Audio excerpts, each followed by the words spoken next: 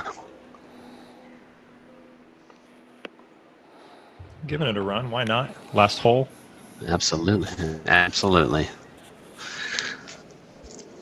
I'm guessing this is going to be a layup. Yeah, I'm wondering why he's on his knee there. Yeah, maybe just for speed control, so it doesn't start up so high, fall all the way down the hill.